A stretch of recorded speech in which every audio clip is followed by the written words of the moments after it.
we OG, oh no, G.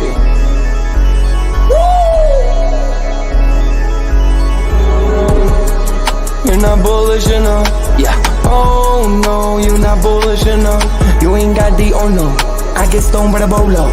Bitcoin set to overload, yeah. Experts on reload, yeah. You're not bullish enough, yeah. Oh no, you're not bullish enough. You ain't got the oh no.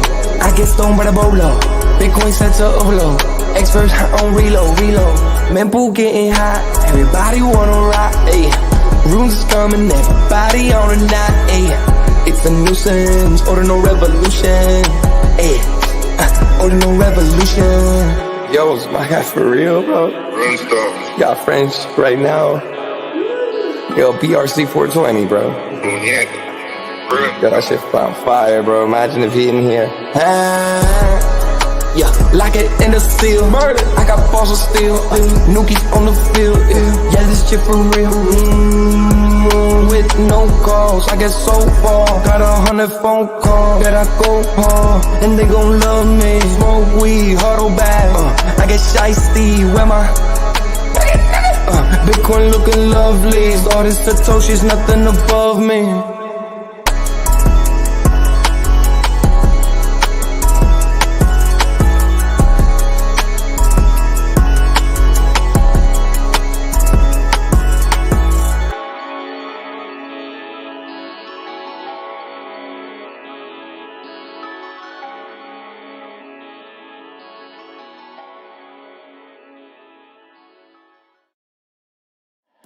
Bitcoin's alive, what you gon' do? Mempool fees are high. Ordinal. Where does it stop? Nobody knows. It's a revolution, ayy. Bitcoin is the one, no substitution, ayy. With Shizzy and Yagobi, it's Ordinal Revolution. Welcome back to Ordinal Revolution. My name is Shizzy. On this channel, we cover the entire Bitcoin Ordinal ecosystem. What is up, guys? We have an amazing show for you guys today. We're live for another Ordinal hour, and this one's going to be the best one ever. And I say that today because Bitcoin hit another all-time high yesterday, and it's probably going to hit another all-time high today, probably a new all-time high tomorrow, probably a new all-time high this weekend, probably a new all-time high next month. Guys, it is the beginning of something special, something organic, something we've been waiting for all year. If you know, we're in a halving year. We're in an election year. What happens to Bitcoin? Up only, guys. You need to be ready. I think it's time to kind of go out on the risk curve a little bit.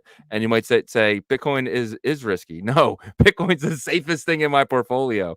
I'm kind of traveling now to the outskirts. I'm looking for things that can 100x. 1,000x, 10,000x. Guys, it is time to get risky because a lot of the times risks pay off in these markets. This is not financial advice. This is just something that we do here at Ordinal Revolution. It's time to take our sats, put them in other stuff so we can get more sats. The whole goal, though, is stacking more Bitcoin. That is the entire mission, is have more Bitcoin at the end of next year than I have today. And that's the goal. But without further ado, let's get the show started. Bringing my partner here, as always, Mr. Yagobi. What's up, buddy? What's going on? What's up, man? How's everything with you?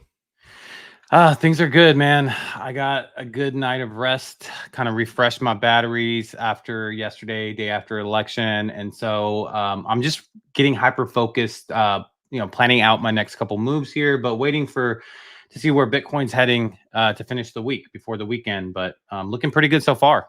That's for sure. Yeah, man. All-time high today. What do you think? We had one yesterday. We had one the day before. Yeah, why not? I mean, it's looking really good on the hour chart. So we'll see. Yeah, man. Speaking of all-time high, well, not all-time high, but cycle high. We saw the Bitcoin dominance. I think peaked. It hit around 66%. Now we got a down red candle. Have we peaked for Bitcoin dominance? Is it time for altcoins to really start flying? And I mean altcoins, I mean ordinals and runes and stuff like that as well. I think we still might have a little bit further to go, or at least like maintain this. Because I think that we can get to maybe like 80, 85 and then chill out and let the alts categories kind of catch up, but we'll see. We saw it's going to be interesting a little bit because like we have all the altcoin category, right, which is like everything besides Bitcoin, but now we have this new emerging Bitcoin ecosystem category. Like for example, Merlin, it was moving in correlation to Bitcoin the past couple days, right? So we're going to see if the Bitcoin ecosystem stuff moves quicker. I think it probably does, but here's a really good, I guess, testing environment to see if that happens. But with the other altcoins, I think that, Bitcoin probably gets to like 80,000 and then a catch up, but we'll see. Yeah, I think that, I think we did peak here though. I don't see us getting higher than 60%. I think we're gonna head back down to 55. And I say that because I do think Bitcoin's gonna keep going up to 80,000, like you said. But I do think, some of the bigger alts, the Ethereums of the world and stuff like that, are really gonna take market share away from the dominance of Bitcoin. But then you're right. It's gonna take for us to get really down the risk curve, it's gonna take Bitcoin 90,000, 85,000, 90,000 to your point. I 100% agree with you there. But, you definitely are going to see things like Cardano and Solana and some of the bigger alts to kind of move first, because that's kind of how it's always been, right? You see Bitcoin move, then you see Ethereum, and then you see Solana and stuff like that. And now you can probably push in Solana with Ethereum as like the two large alts, and then kind of keep pushing down the line, get to your XRP bullshit and all that garbage, and then eventually kind of get down to where we are on the risk curve, because we're pretty far down the risk curve. Yeah, as of right now. Yeah, as of right now, exactly. Okay, good point. Good point. But let's kind of get into our first story of the day here. U.S. Senator Cynthia Lummis says we are going to build a strategic Bitcoin reserve. We knew that already, but Tulsi Gabbard added into this. She says there's value in the U.S. having its own strategic Bitcoin reserve. I mean, we're talking Tulsi Gabbard and Cynthia Lummis. I mean, it's happening. It's happening. And Tulsi Gabbard wasn't even one of the newbies that were talking about Bitcoin before. So for her to bring this up, that's an additional bonus, right? Like we already talked about Vivek and JD Vance and RFK. The entire dream team now is on board with Bitcoin being the reserve. So I love this. This is like really, really bullish for us. Yeah. And we talked about, potential Democrats next time in 4 years could be, Kennedy and Tulsi Gabbard. Right? Two people that came from the Democratic side, and they could be on that side because we think the Democrats are going to come more center now. So you're going to have, Bitcoin presidents for the next 100 years. Yeah, I don't think that they go. I don't think they go back to their old party. But what I do think happens is that current members over there start to emerge, like the Richie Torreses, right? Like he's a common sense Democrat. I feel like in general, he talked about different reasons of why he felt like the election went the way it did, and those were common sense reasons. And he's always had common sense when it came to crypto, because he is a part of the House committee, and he would have some of the toughest questions for Gary Gensler. So I think there's going to be a lot more people like him kind of emerging on that side, and then you have both sides just agreeing on it. So that's why I think we're headed down a really bullish period. And I think everybody listening in right now and people that are focusing on our space and industry, they're the ones that are going to get ahead. 100%. The Biden administration kind of gave up. This is a what Biden White House staffer. Is something you brought to my attention yesterday. No Dems are going to fight with crypto to death anymore. We have too many other things to worry about, and crypto clearly has more staying power than we thought. I mean, this is somebody inside the Biden administration. Again, they've given up. They've lost. They lost to the Amish and they lost to crypto. Like those are two industries and entities and groups of people you don't want to mess with. It seems like, right? This is big because I think this is more than just the White House admin. It's the Democrat Party thinking this, and they're kind of probably like trying to shoo away these banker lobbyists and saying, "Hey guys, like we have to press reset on everything right now." So this is huge. This is huge. So monumental, 100%. JP Morgan says both Bitcoin and gold should benefit from Donald Trump's second presidency. This is me just thinking they're coming out and saying it's Bitcoin, but it's gold too. I disagree. I think gold's bullshit. I think gold's dead. I think it does go up because the boomers, but once the boomers die off, they're the people who are taking their wealth, their kids or whoever, they're gonna sell their gold into Bitcoin if they still believe in the movement. And I 100% truly believe that. I mean, you have to also understand that gold is a rare metal, precious metal, but it's used for so many things as well. Like they use gold in motherboards and circuit boards. So Very they're not not as often as you would think. It's very few and in between. Everything's now is being built by chips and stuff like that. No one's using motherboards anymore. Like, you know what I mean? Like, it's all bro. this I new mean, style of chips and stuff. just do the research on that, and we can come back to Dude, that. I'm But sure gold's not being used. I mean, it's used in rappers' teeth. I think that's about it. do you know there's Like, an actual group of people that go and get like computer motherboards and they strip the gold off of all of them? Like, that's a thing. Like, there's an actual thing. They go and get old computers and they put it in a solvent yeah. and it strips the gold off. I'm just telling you, it's a highly usable metal. Yeah, but But so is like in aluminum. turn, But no one gives a shit about aluminum. yeah, but it's aluminum's also not as rare, is my opinion. I'm not saying like Bitcoin's not better than gold, but gold has its uses, bro. I'll I just don't tell think you so. that. I disagree. I think gold's shit and needs to just go away. I mean, Bitcoin's the new I gold. think you're speaking more on your emotion on that. Well, you could take Bitcoin and inscribe an NFT on it. Like, you know what I mean? It's way better. Way better. All right, let's keep it moving. The Bank of England cuts interest rates by 25 BPS to 475. And I bring that up because today at 2 o'clock, the FOMC interest rate cut. And then at 2:30, Fed Chair Jerome Powell will speak. Fairly likely to cut, just like the Bank of England did, the 0.25. Are you feeling the same way? Do you feel like you get the 0.25, or do you maybe see a 0.5 or maybe a pause? I think 0.25 is what we're gonna get. Yeah. And that's the safe bet, right? Of course, anything can happen from 0.25 to 0.5 to pause, right? But 0.25, I think there's a high chance of that. Yep. I agree. Yeah, I'll be looking forward to watching this. I think this is when we get our all-time high again for today anyway, and then a new one tomorrow. I think we hit an all-time high pretty much all week, and then maybe cool off during the weekend. I see us getting to about 78,000 probably by at the end of this week. But I think this is another spark that really continues, and people wake up and say, "Oh wow, we're getting a crypto-friendly president, and we're staying in this rate cut cycle for at least another, this year." Yeah. So Polymarket has 25 BPS, 98%. Okay, so it's pretty much locked in. Yep. I trust Polymarket now, especially Well, after after the election. I mean, these predictions markets. So that's why I'm bullish on BetBTC too, right? Because it's kind of a Yeah. big this ecosystem, and might be the East version of the Polymarket for the East, but we'll see. Yeah, man. Trump-inspired surge pushes 22 billion in the risk-on ETFs in one day, boosting year-to-date flows of $856 billion and setting a new 1 trillion one-year record. So this is risk on stocks. So what normally happens is people go on this risk asset curve, right? And it starts with the safer assets, and then you kind of get more and more risky in the safer stocks. And then what happens? Then you start getting into regular stocks. So right now they're going into ETFs. The next phase of this will get into individual risky stocks, and then it comes to crypto. You're going to see billions of dollars flowing. You saw 1 trillion this year flow into risky ETFs. And when I say risky, I just mean low cap. And then eventually you're going to get into crypto large caps and eventually work yourself down. This is the start, dude. This is the start of risk on season. It's like I'm just excited. Yeah.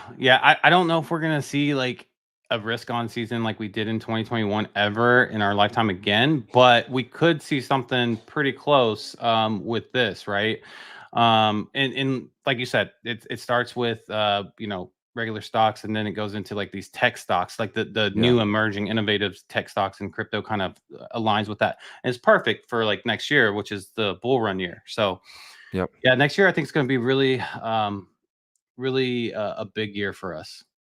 Well, you saw it 4 years ago. People started investing in Nikola, and stuff like that. And then eventually that money I went did into. too. I'm not saying, but I'm sure you did it before you went into the riskier alts, right? That's Yeah. just kind of the momentum that kind of brings you in. It brings it, you're like, where else can I make money? Oh, wow, 30x, I'll take that. You know what I mean? So Yeah. I feel like it starts with these riskier the new Nikola, because I don't think that does as well as it used to. But like, and then riskier and riskier and riskier. Like Yeah. I remember I got into Workhorse, which was like this. I remember Workhorse. Yeah, They were that was before, electric too, electric vehicle. yeah. Right? Yeah, but that was before I got into Phantom, right? So it's like that curve, You know what it reminds me of? Like those new innovative tech stocks and innovative stocks in general reminds me of like the utility phase of crypto, because what they do is they paint this crazy picture for you, right? I think NDM something like that, which was like a machine that made computer chips, like it consistently made it, right? Like that was one that I got into too. But as you saw, once that risk curve started to go, like all the money got sucked out of that industry, right? So just like the utility token phase, I think we're gonna have that here. But there will be a point where it sticks more. A couple winners will stick and hang around. We'll have our new versions of Google. We'll have our new versions of Apple and stuff like that. That's going to take some time, though. This could be the cycle. I mean, it has the most crypto-friendly regulation, so we'll see. 100%. I couldn't agree more. A few more things here before we get into Bitcoin price action stuff. So, total spot Bitcoin ETF trading volume surpasses $6 billion yesterday. I remember about a week, 2 weeks ago, I came on and said, "Oh wow, we hit we hit $300 million yesterday in trading volume." And then it was like we hit $1 billion, and now we just passed all that, went right to $6 billion. So my question for you is, do we hit 10 billion in one day in trading volume on the Bitcoin ETF? Absolutely. Whenever we're like in the heat of it, right? Yeah. We haven't seen anything yet. Yeah. Shark Tank Kevin O'Leary says, "I'm long Bitcoin. I remember in the depths of hell of FTX, Kevin O'Leary lost a lot of money, and he said that he's kind of done with crypto. And now he's telling I think it was CNBC this morning that he is long Bitcoin again."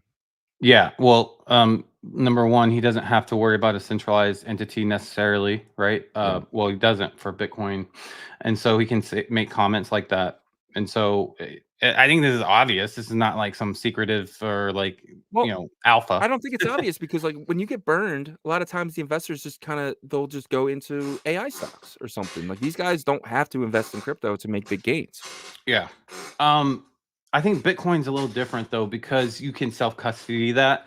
Now, I don't think he probably would, He's or buying maybe ETF, he's probably buying ETF, which gives him a backing, which is actually probably even better because it has the backing of the SEC and stuff like that. So yeah, I mean, I think this is an obvious like bit of alpha information. It's not, for the regular newbie, it's considered like alpha, right? So yeah, I'm not shocked by this, I guess I'm saying. Yeah, and everyone knows Kevin O'Leary. I mean, everyone has watched Shark Tank at least one episode, so that's pretty big to me. I think once the normal investor dad who just invests in stocks and stuff like that sees, "Oh wow, Kevin O'Leary's long Bitcoin," I think it's time for me to get a little riskier asset. And I mean, that could come by the tens of thousands because just him saying that, I believe, right? I think so, because it means that like retail's probably not too far Exactly. behind. Yeah. Right. And you want to get into your more risk on assets before retail gets here. So 100%. Crypto lawyer says SEC's Mark Uyeda has a high chance of becoming the next chair, while crypto mom Hester Pierce is unlikely to replace Gary Gensler. I think that's a mistake. I think Hester Pierce should be the shoo-in. I just think that she's earned her spot. I never even heard of Mark Uyeda, and I don't know. What do you think about this? And obviously, I don't think you heard of Mark Uyeda either, but we heard of Hester Pierce, and I'm like I looking would love him a up right now. crypto-friendly SEC chair for sure. That'd be amazing. Since Gary, has Gary resigned yet? No, not yet. Why hasn't he resigned? Not yet, but I think that we are going to get a crypto-friendly SEC chair because of just the administration that's coming in. And if he starts to act up and he starts to seem like he's getting bought by the institutions, the banks, then they're going to replace him. So I'm okay with a cleaning the house kind of situation. I think Hester Pierce, she did amazing things for our industry in terms of speaking up, but she still was a part of that original kind of team that was, brought the industry down. And I'm not saying that she had a lot to do with it. It's just sometimes it's good just to do a spring cleaning. She was that clean voice, though, right? She was that clean voice and one of the few, but she didn't have much power. And that's the thing too. She was when Trump was president, she was still there. Like it's not like, you know what I mean? Like she was still pushing innovation back then. Even though let's say she was a part of the SEC back then. I don't know. I haven't done that research. She is. She was. That SEC team wasn't necessarily crypto friendly at all either, though. They were still, being controlled by the bank. You have to remember, Yeah. Trump was not crypto friendly back then, because No. he trusted the people that were appointed around him, and he took the advice that was given to him.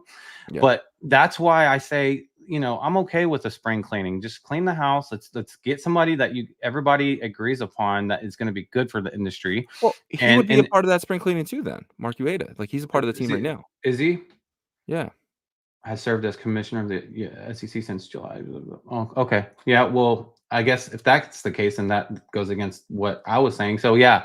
Well, I don't know. I mean, I would hope that the promises that were made at the Bitcoin conference, and us knowing who is pro Bitcoin and pro crypto in his close advisors as of right now, that they would select a crypto friendly SEC chair. It just makes no sense for it to be someone that has any shot at being bought by the banks. I think CZ's available. That'd be a good pick. But that would be so interesting and ironic if he was the pick. It really would. It really would. All right, let's get into that Bitcoin fear and greed. Obviously yesterday was very bullish, but it still feels like a stable coin. It's not moving as far as I wanted it to, but what do you think it is? 77? Yes. Oh, yeah. Okay. Yeah, perfect. Last week was a 77. Yesterday was a 70. Today is also a 77. So great job. I actually didn't look at all. Finally, I got it. Yay. All right. Let's get into that Bitcoin price action brought to you by the great guys at Bitperp. Bitperp is going to be one of the leading leverage trading platforms in all of Bitcoin's ecosystem.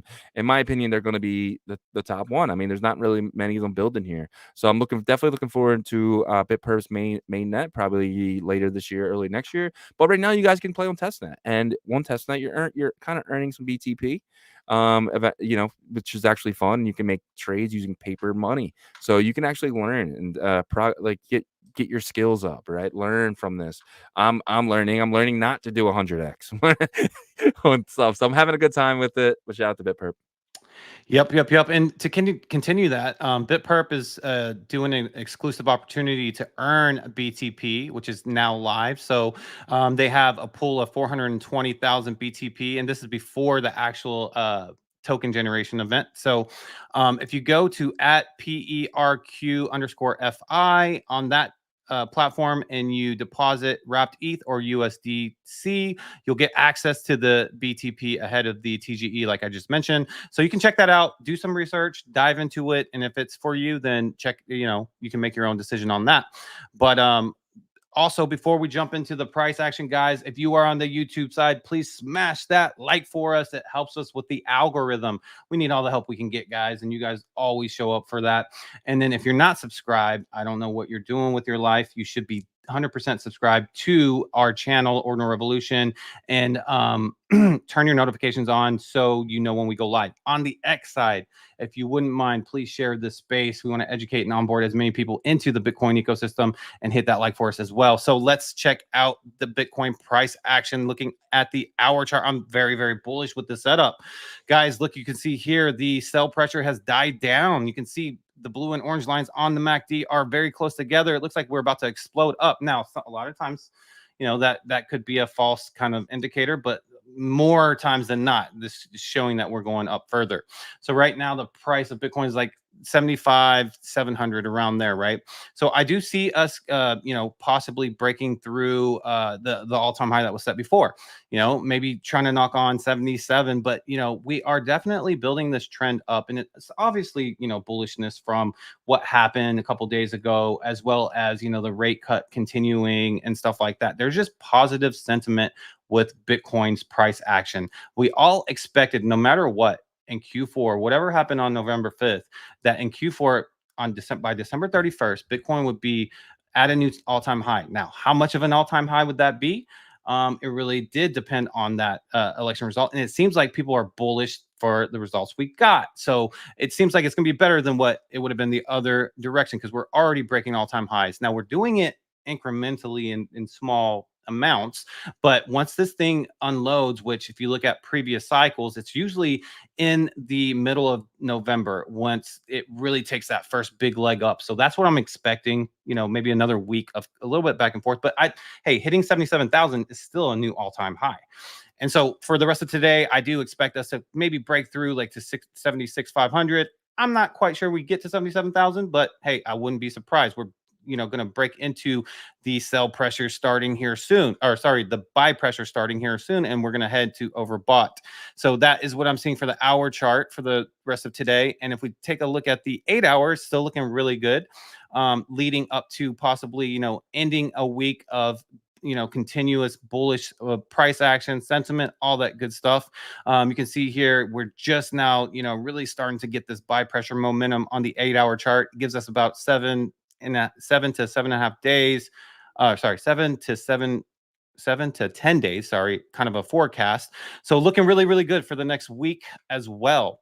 I also want to show something here on the hour chart, if I can bring this down. So if we take a look here, we can kind of see, what Bitcoin looks like with the support and resistance. The yellow part is the resistance and the blue part's the support. And this data goes to about 10 a.m. yesterday. Okay, so that's enough data, I feel like.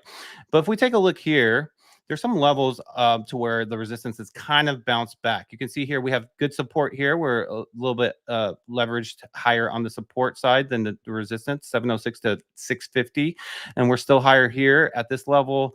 We start to switch sides here right at that 76,000 mark, right? So what we need to do, especially if we're coming out of this sell pressure into buy pressure, is really break through this resistance point here, which is 76,000, because it is a little bit lopsided, almost by 100 transactions there on the sell side.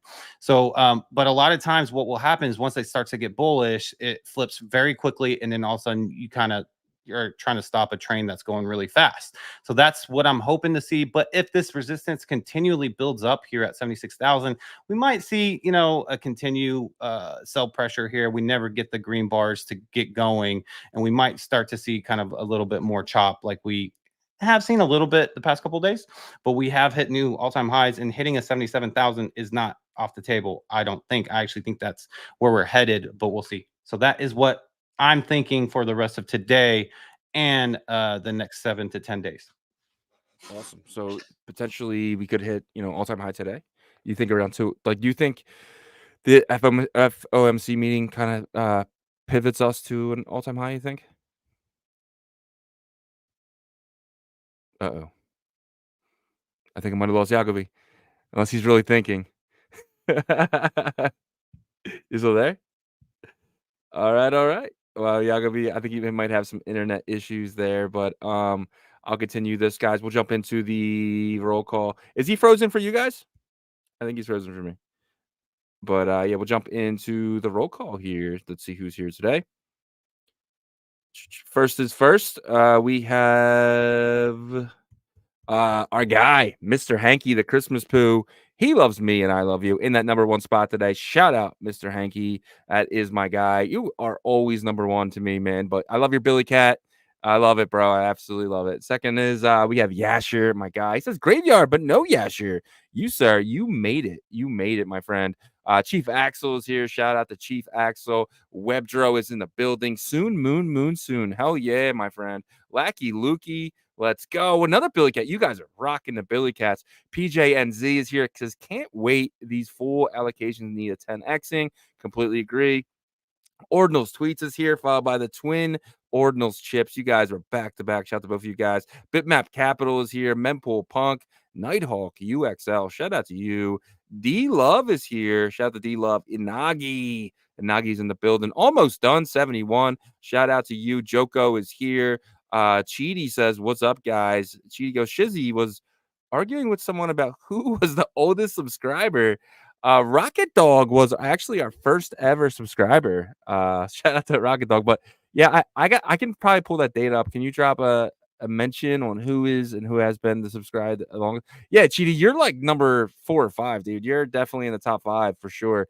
Rick G is here. Shout out to Rick G. He says, long live BRC20, BTC, Cat 20s, and Ordinal Revolution. Let's go. That's my guy, Rick G. Always supporting us. Steamy J is here. Glasshopper is here. Tim Baker, AOD, Art himself, BTC Fire. Tim, yeah, dude, I saw your message about not getting the whitelist. I don't know what happened. You should have been on that list, but message me. I'll throw you one of the ordinals. DJ Sats is here. Hello, Shizzy. I have a question. What's your question, buddy? Do you know how to send runes from one wallet address to multiple addresses from Xers? Yeah, I think you reached out to me.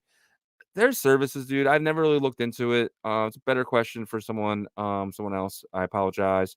Danny Boy, that's our guy, man. Shout out to Danny. Chota is here. He says GM BTC 100K by the end of the year. Dude, I am down with that. I walk alone. Shout out to I walk alone. This is a beautiful day to get rich. Let's effing go. Smash that like and share.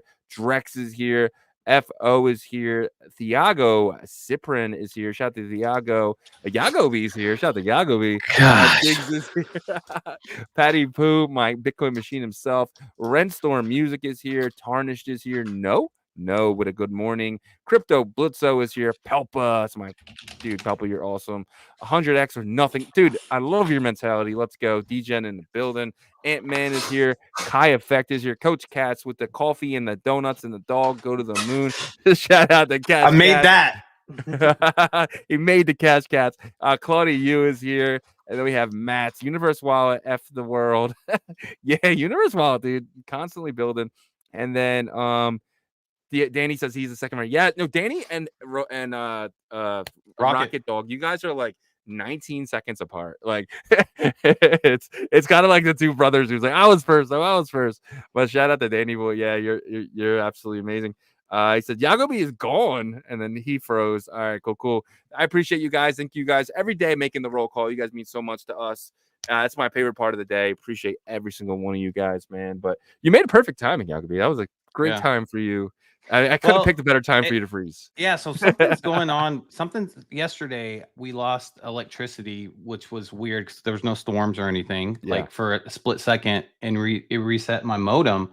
And for some reason, like my wireless connection on my laptop, it will disconnect from time to time. So if it happens again, just, the show will continue, guys. I will try to get back in as fast as possible. But, Shizzy is a professional and he's good at transitioning perfectly. So yeah, no worries, bro. I got this. Let's jump into. So there is a statement I want to hit here. I should have moved this up further, but I just saw it here. It says, "I will fire Gary Gensler." I love this. I will fire Gary Gensler. I'm going to repeat it one more time. I will fire Gary Gensler and appoint a new SEC chairman who believes America should build the future, not block the future. This is from Donald Trump back in July, and I added this, but I don't know why I put it here.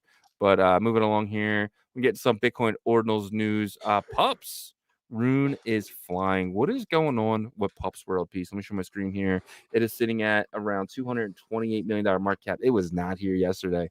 Yeah, it was higher. It was at like 244. But I mean, even at that market cap, I mean, that's still really good. It's outperforming every other Rune.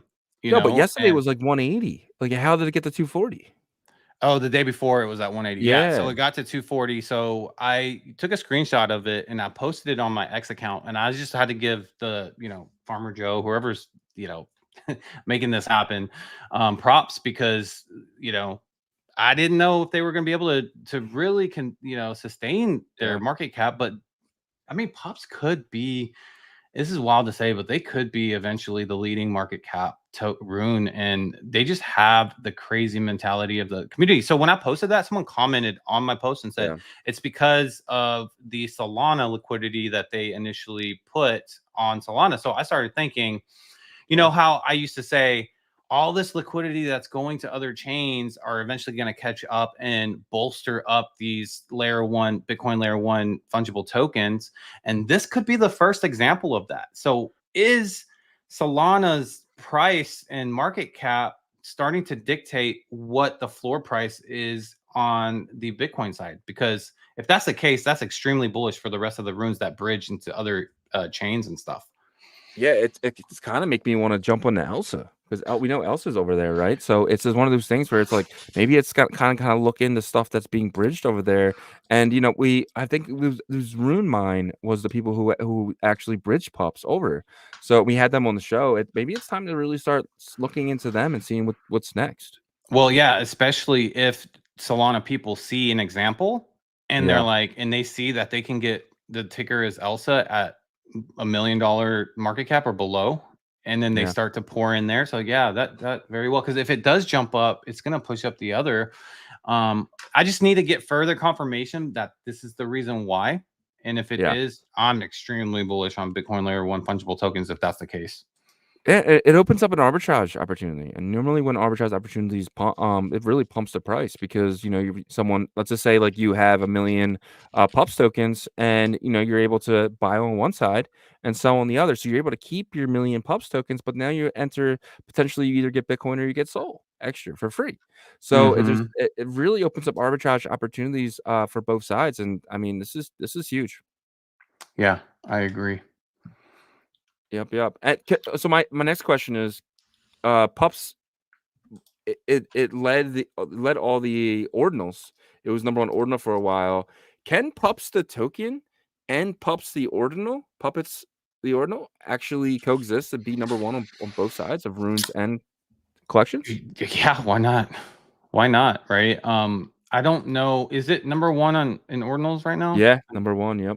With volume and floor price. By market cap, it's easily number one. Yeah. Oh well, floor price it's not, but like for 10,000 collection it is. Market cap, yeah, market cap it is, which is really kind of the only thing that matters. Yeah. Yeah, I mean, I can see it happening. They have the push power, right? Yeah. And that's really what matters. And so they've created this cult. You can agree that that's okay to use cult with them, right? The puppets would be right on the line. Puppets and dog, I think. I still wouldn't call them cults though. Like when I think of cults, I think of someone dying for their coin. Like those people would die for dog. Puppets would probably like ingest something crazy at a party or something together. You know what I'm saying? Like they're pretty wacko in the head. I feel like we met them at a group of them at the was it Pub Key in New York City? Yeah. And they're pretty nuts. And so yeah. So I'd be okay with that. I wouldn't call it myself, but I'd be okay. It's not like a traditional one, but it's like the craziness part is there for sure. But could they, they developed that in a time of the market that wasn't like bull market. So imagine what it's going to be like in the heat of the bull market is what I'm trying to figure. And if it does get like that, then yes, they can be on top of them both. But they still have a long ways to go. So let's not, predict anything yet because they're still about 200 million below dog, I think, right now. Yeah. But I mean, we saw yesterday that between could easily close. I mean, they're only 80, 100, 200 million. So they're about, it's only a 50% jump for them. So I don't know. I think it happens sooner or later. Dog's just been, dude. Let's go to the 7-day for dog. Dog's just been down. Like Bitcoin's up and dog's down. Dog usually works as a derivative for Bitcoin. I don't know what's going on, but you can see pups is actually working as a derivative for Bitcoin right now. Yeah. I mean, there was a lot of whales that entered into dog, at one point, and probably some Chinese whales. If there was Chinese whales that entered into any runes, it was dog because they have some Chinese community members, that put content out. So 100%. Yeah. Yep. But so runes really haven't had an upwards momentum during this Bitcoin pump here. Do you think it eventually flows into runes? Yeah, I do. 100%. How powerfully, I'm not sure, but it does. It's just right now it's kind of waiting and seeing where it's going. But it always starts with like one or two that gets going. And last time in mid-October, it was BDC, $1 billion cat, that really started it. And it seems like this time it's pups. Pups is kind of getting it started, right? So let's see how the other ones follow up. And last time I think it was like maybe like 3 to 5 days to maybe a week, and then the entire runes ecosystem kind of pumped up. Yep. I agree. All right, let's get into our next topic here. The top BRC20 meme coin, Wizard, WZRD, BRC20, just announced that they will be ditching the BRC20 and has begun its migration to runes. What do you think about this? Are they trying to copy what Pups did? I think they have made the decision that BRC20 on layer 1 just isn't producing any volume. No one's even No. trying, because Fractal actually took that possibility away for the time being. It's there. People can still trade. It's an open market on Unisat. But I think Wizard just said, "Hey, look, let's just, wash our hands with BRC20. We're going to migrate to runes." And Wizard did have, some good pumps with the BRC20 side. Will it continue over here? I think so. There's probably some holders that are gonna, have their bridging and airdrop and all that stuff, or whatever claim, however they decide to do it. So they'll try to be some, manufactured pumps, but will it sustain? That's the question. And I think that's the big question. It didn't happen right away for pups, if you remember, because there was a liquidity. There was still people pushing it on the BRC20 side, and people were trying to push it on the Rune side. And they were both kind of stuck. And that's why the Rune side was stuck at like $40 million market cap, because there was also higher actually in the beginning, like 60, 80 million on the BRC20 side. So there's going to be a transitional period. How long does that last? I'm not sure. Yeah, I agree. How wrong were people like the anti-runes people? How wrong were they at this point? Seeing the leading BRC20 right now, and the previous leading BRC20, which was Pups, kind of migrating over to runes, and you see Pups being very successful rune. Do you think this keeps happening, and do you think how wrong were these people? Because they've been nothing but wrong at this point. In August, we had the anti-runers come out, and that was the dumbest time to be anti-rune, because that was the bottom, and now we're just seeing success after success. Yeah, and it's easy to get sidetracked, I think, whenever new flashy things come in, and I think that's what happened with Fractal. And I participate in Fractal still, with Glizzy and Cat and stuff like that. I still hold all the stuff that I got, but I definitely left all my exposure in runes, and I think that I don't think it's necessarily kind of like a moment to kind of have egg on their face. I think it's more of, there's a whole pie when there's well, Runes still has not fulfilled its potential, though. You know what I mean? So, like, yes, there's been some pretty good pumps, like in the middle of October with Gizmo, new stuff kind of pumped up, but then a lot of the new stuff that pumped up and got sucked out, they kind of, left people with zero that held those bags, right? But then you have your consistent ones like BDC, Pups, Doggo to the Moon. And I still haven't seen that big boom, like the Ordi Sats boom. And I think we see that at the end of the year. But how wrong were they?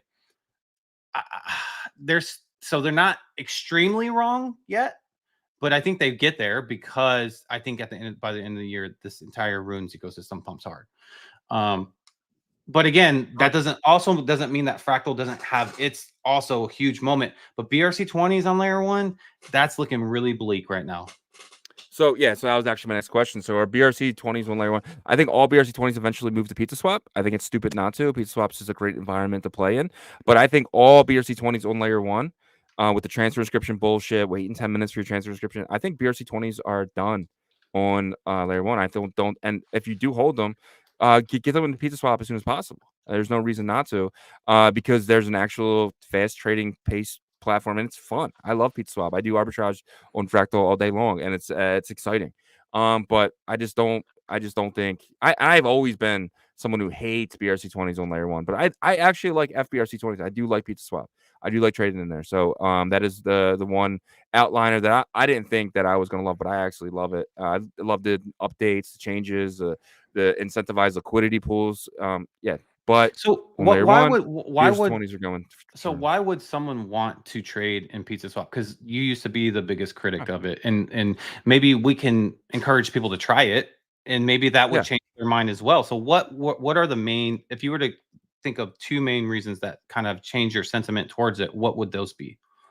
A DeFi environment, right? So like right now we have a swap, but in every DeFi, world, you start with a swap, but then what comes after that?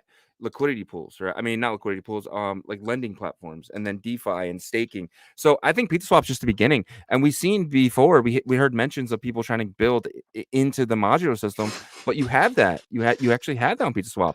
And dude, if you make a trade, it's like 0.0 seconds. Like it's instant. As soon as you hit OK, you have it. So like trading is actually kind of fun because I watch PizzaFarm.io, and I kind of, if someone comes in with a big sell order or a big buy, then I kind of just jump into that and I buy it. What's up? TVL for Glizzy is number 1 right now. Oh, never mind. It just jumped up. No. Pizza Farm's a lot better place for that. It's number 2 actually. Yeah, it jumped this morning. That's wild. Yeah, because it was stuck at number 3, right? Yeah, number 3. Now it's $320,000 in TVL for Glizzy's. Absolutely insane. Dude, it's a $2 million market cap. That's like what, 12% of the market cap is in LP. Do you feel like Unisat and Fractal listen to us? Because were we not saying this last week? I think it was the end of last week, maybe early this week. We said you need to market the benefits and the the earnings and stuff like that, because no one really knows. And then next thing you know, we see like a tweet or an X post, and then now they have this up here. So it looks like they're listening to us. Good job, Unisat and Fractal, because I'll tell you, you got to have the information there to make people to want to put, their tokens in LPs right now. So, if I'm earning FB, which is the main gas token of the chain, I'll do that, but I got to know about it. If I don't know about it, I'm not going to be able to do it. Right. So, congrats to those guys because they listened to us and they put the marketing up and they posted on their X accounts and stuff like that. Yeah, 100%, dude. And like I was telling like Francis, I was like, hey man, like if you really want to push Fractal and have people actually using it again, you got to push Glizzy. Like Glizzy is the number one. Like if I was Unisat, dude, I'd be pushing the shit out of Glizzy right now, because you saw what happened on Merlin, right? Like I'm somebody who takes my experiences from different aspects of when I was trading. Similar situation. What happens? Very similar situation. So what happened with Merlin was no one was really messing around on Merlin yet, because you were staking, that was it. And then Hoo came along, and Hoo was so fun and exciting. What happened? Millions of dollars poured in, because the Hoo went to 30 million. Millions of dollars poured into Merlin, and a lot of it went into Hoo, and it became exciting. It was fun, and that's when it was like peak Merlin. So I'm thinking, like, Glizzy has to be the number one priority, because there is nothing else. And you could say, okay, it's going to be like the PSYOP cat and stuff. I'm bullish with PSYOP cat. I think it's going to do well, but it's going to be trading on DotSwap. It's not going to be trading in the modular system, which is so fast and great. And DotSwap, I love DotSwap, but it has a lot of like issues. Like make trades and stuff. Like sometimes you get a lot of errors. And I know they're working on the V5 and it's going to be better, but as of right now, it's not top peak performance yet. But PizzaSwap is. So it's just one of those things where it's like it's stupid for people who are building over there not to pump Glizzy right now, because it's going to bring over millions of dollars, and it's going to regardless going to bring over millions of dollars. Glizzy's going to like 20-30x in my opinion, not financial advice, but I'm banking on it. I'm DCAing into it. I'm arbitraging it. I'm getting as much Glizzy as I possibly can, and this is not telling anyone to do anything. I'm a DJ. This is what I do. I'm way out in the risk curve, but it is what it is. Yep. So it says PizzaSwap LP Fest Epoch 1. So they're doing a 6,000 FB rewards across these 3 pairs. So if you pair SFB and Sats, SFB and SBTC, SFB and Glizzy, you will earn a portion of the 6,000 FB. So this is just the first round. So yeah, they definitely needed this type of marketing. I like the UI that they switched this up, kind of explaining how it works and how you can easily add LP. And their next step that we're hearing is that they're trying to make the deposit process a lot smoother, so you don't have to feel like you're bridging, right? You just deposit and you can swap right away. So getting back to this, banner, the top BRC meme coin wizard. So if you're on layer 1 and you have a BRC20 that has momentum and stuff like that, you have 2 choices right now, right? You have 1, you can migrate to runes like Wizard's doing, or 2, you migrate to Fractal. Are those the only 2 choices you feel like? Yeah, there's no reason to trade BRC20s on L1. KC1, he wanted that to go away, and it has. Yeah, good point there. So good points, man.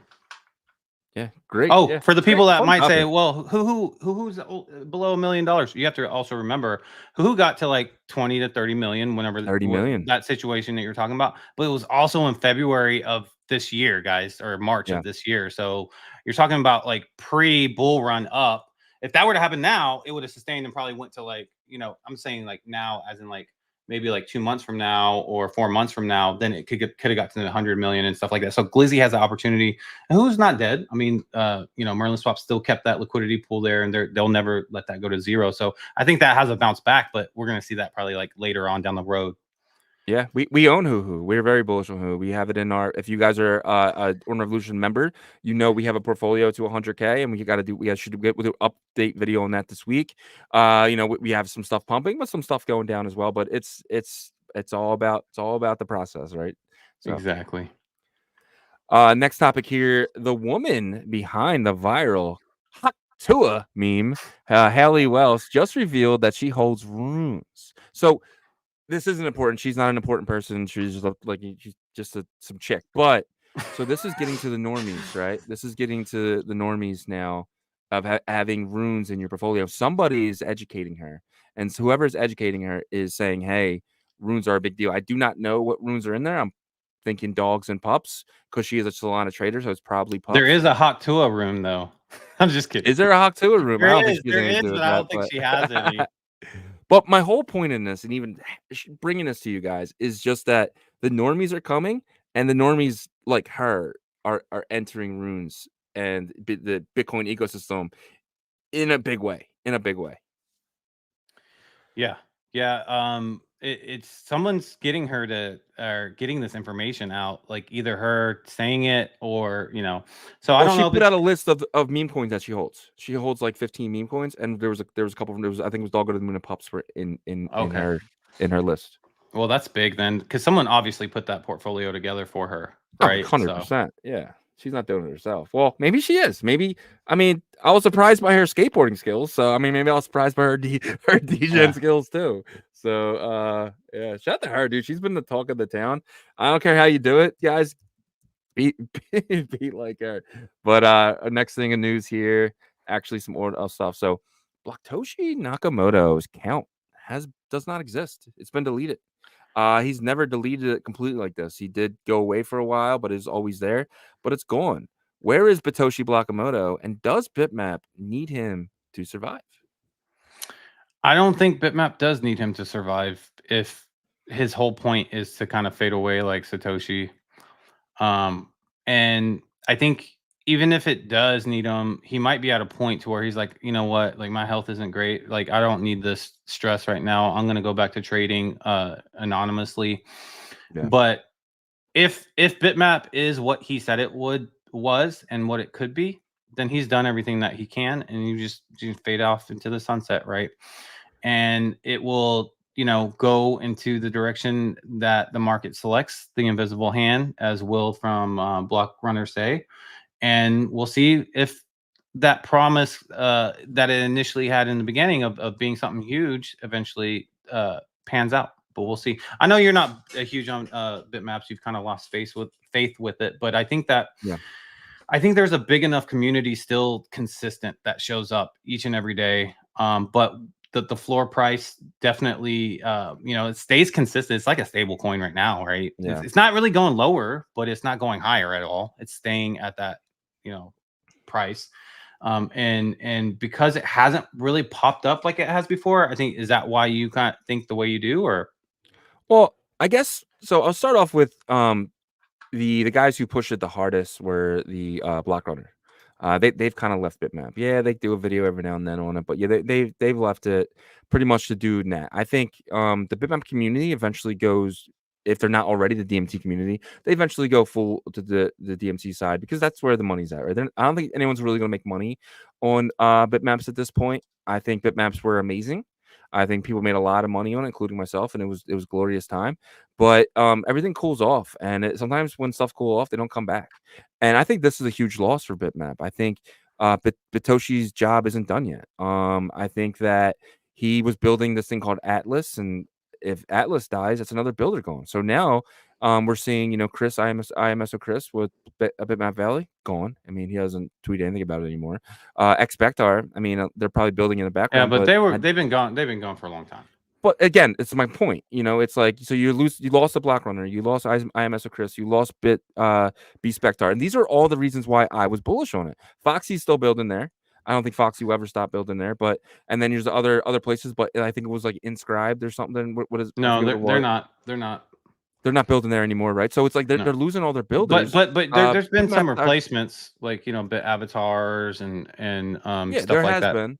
Yeah, but they're small. They're very small. And then Bitmap.game, I mean, I don't think Jeff will ever stop building on Bitmap, so that's one thing. So Foxy and Bitmap.game, those are two strong builders. Yeah, but this community seems to be battling them. Like it's their biggest two builders, and you got to support that. Told us, that they fire back, and like but that's the beauty of it, though. That's the beauty of it. It's a decentralized meta protocol, right, that was created. So no matter if you agree with the builder or not, like they're going to continually do what they do. Like Jeff has said that before. Like like I'm like, yes, he met with them, he would go to their spaces and he would take their suggestions in, and then do whatever is best for what he felt like for the Bitmap.game, the community over there, and Bitmap as well. But at the end of the day, it doesn't mean he's going to listen to exactly what you guys say. Same thing with Foxy. Foxy's taken this approach to where they've actually done a really good job of utilizing DMT and Bitmap standard, and BRC 420. Yeah. So I think that's like one of the best approaches is kind of, use every available kind of asset class in there, because you're now, instead of defragmenting the Bitmap community, you're bringing the ones that were defragmented and you're rolling them together, which I think should be the vision. But that's just my opinion, and we'll see how it goes. But regardless, you did make a comment in a conversation we had that you said, it doesn't matter if I believe in the future of Bitmap or not. You do believe that it will go up and price this run up along with everything. Yeah, maybe a 2x, maybe a 3x from where it's at now. I don't think it goes up much. I wouldn't. I'm looking for 100x's. Like, to me, even if it goes up 10x, I still don't think that's substantial compared to something like something you can get into right now that could 10, 20, 30x. You know what I mean? So for me, it's like I don't think it's investable at this point. Because it's just not something that I'm looking, especially now losing Bitoshi. I think this is a huge loss. And if someone in that community doesn't step up and become the new kind of head of it, or multiple people become the heads of it, to really push the narrative and go in spaces and because they have their own spaces, but they need to branch out to other spaces and really introduce people to this runes. And Bitoshi was doing that, right? But then he really became centered and only went to that one space anymore. So I feel like without outreach, without pouring it into other communities and stuff like that, I don't think Bitmap has that staying power. I think a lot of these people go to a better version of Bitmap, which is Nats. And so it's funny that you accidentally said Bitcoin there, because it sounds a lot like Bitcoin to me in terms of Satoshi leaving. In terms of Satoshi leaving is what I'm saying, because Bitcoin was definitely not finished. Like they even said, like, the Bitcoin TypeScript, like, it was not finished. Like, the language is not finished.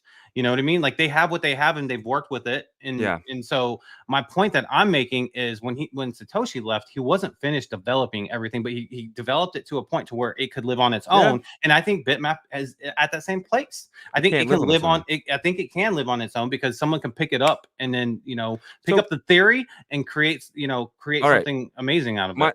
My pushback to there was, they weren't losing people every day. I mean, before they lost Bitoshi, they lost Black Runner, and then they lost IMSO Chris. They lost all the big supporters in it. Like, it's just not anyone building there doesn't seem. It took a lot of people in the very beginning to get convinced about Bitcoin too. You know what I mean? Like, before he launched it, and then once he launched it, I mean, like, come on, like 2009, dude, like. It was a small group of people that were all right, but think about what Bitmap was. Bitmap was an alternative to money. It was you know what I mean? Like, Bitcoin was an alternative to money. Bitmap is an alternative to the standard of metaverse standard. That's what it was. It was a decentralized version of that. the metaverse is coming from Web 2. It's not coming from Web 3. That's not what the point of it was. The point of it was like there wasn't a centralized entity that said, "Hey, look, if you're interested in Sandbox Metaverse, which looks badass and stuff, come over here. You can buy our land plots, and now you own this." This was like, "Hey, look, this is a free mint for anybody.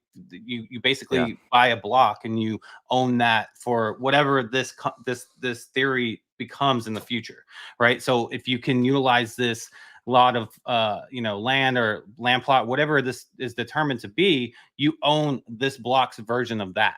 So that's what was so attractive to it in the beginning, and that's why it's in my opinion decentralized. It's decentralized at this point, and it's either gonna be decentralized and become something, or be decentralized and fade off into the sunset. So we'll see. I think it fades off, but I would love to be wrong. I would love to be wrong. Pelpa, y'all have a Bitmap and OR logo. Yeah, I know. So that's the Bitcoin block itself. Look! Oh, no, he's changed it. He's changed. I mean, in theory, we can always fall back on that. I agree. As being co-owner of the Ordinal Revolution brand, I think it's time for a branding change. Honestly. There we go. No, but it's such an awesome logo, though. It is. I love it. Yeah. I don't want to change it. I'm just kidding, guys. Don't be mad at me, Bitmappers. I just think that you need to get on the phone with Batoshi, go to England, find his ass, and bring his ass back. But moving on here.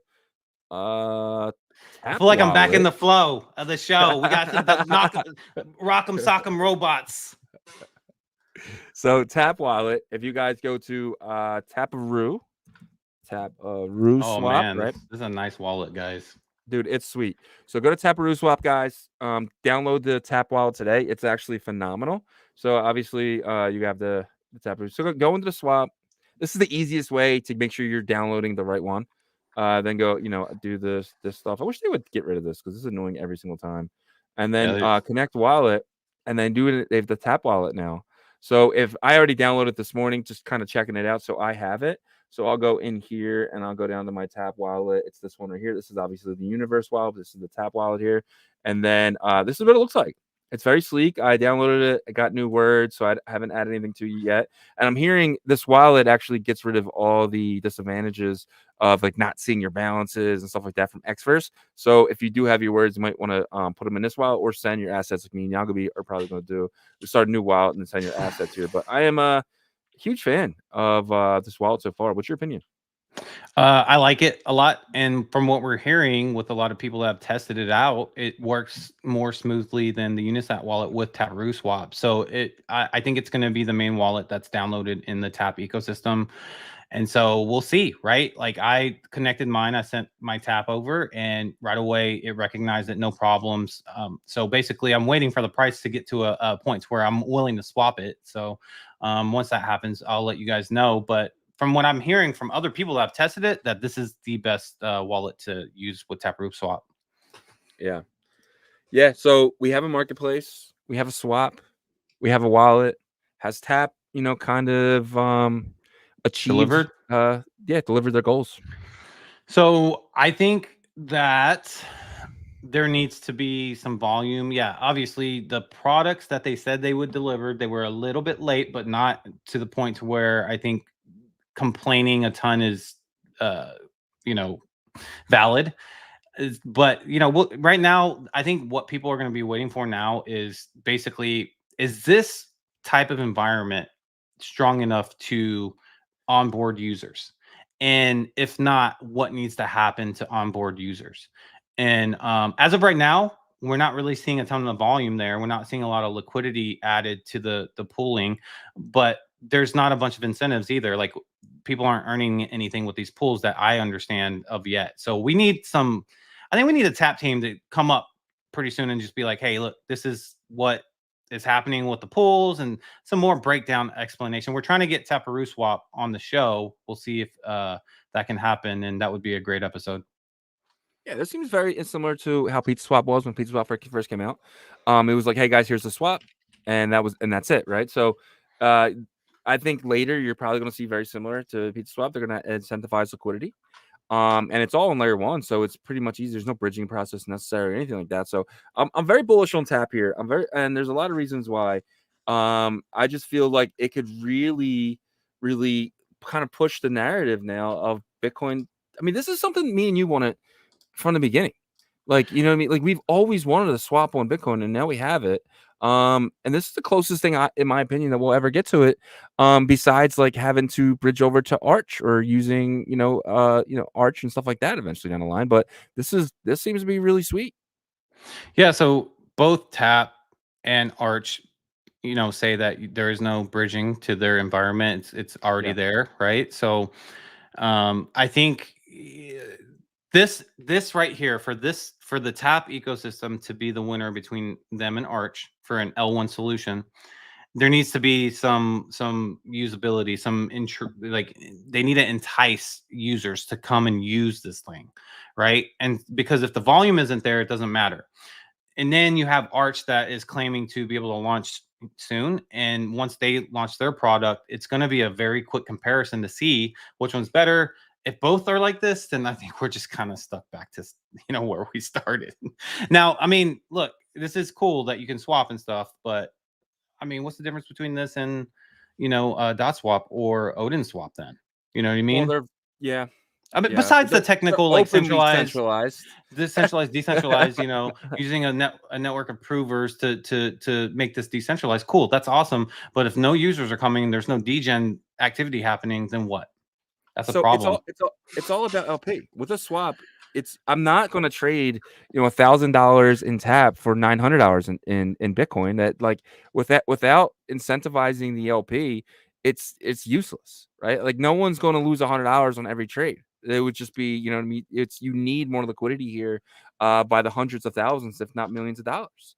And that'll be the test for Taproot Swap. If they can get $1 million in volume by the end of November, I think this thing could absolutely explode. But they not volume in LPs. If they can get TVL of $1 million by the end of this month, I think this will absolutely explode. But you're going to see new tokens launching. Like I'm surprised there isn't a Tap meme coin yet that's really exploding. I mean, I think that once this goes out to the masses, I think this is going to do really well, and I think we need a meme coin here.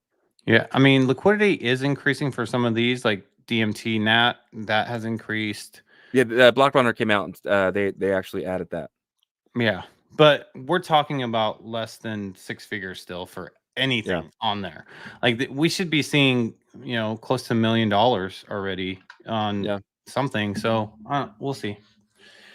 So the highest LP right now is 0.6 of a Bitcoin, which is what I want to say about $38,000, $35,000. So that's okay, but that's not enough. I mean, Glizzy has 300,000, right? So it needs to pick up. It needs to pick up very quickly.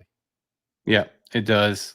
It does need to pick up, but also they're careful about adding liquidity too, because they know that there's a lot of Jeets. You know what I mean? Yeah. And so, like, I think maybe these projects are waiting for demand to increase to the point to where it's like so high that like Jeets aren't gonna Jeet right now because they're more trying to decide if they should hold till the price goes higher. We're not there yet. Yeah, so we'll see. I agree. Jump into the next thing here. So Fluid announced on their Twitter today that Dog Go to the Moon staking begins tomorrow. Well, hopefully tomorrow. We're going to be showing that, showcasing that tomorrow. Right now on Fluid, you can't see it yet, but as of tomorrow, you guys will be able to see it. But if you have Dog Go to the Moon, you'll be earning $3 million of dog. This is across the entire pool. So $3 million, $3 million dog. $3 million dogglers. $3 million dogglers. So you'll be earning $3 million dog and 50,000 memento memore throughout the whole pool. So guys, pay attention. If there's not many people getting in this, pay attention because it could be a really, really good opportunity. I'm looking at it too. If I see 1,000 people get in, I'm gonna say, you know what?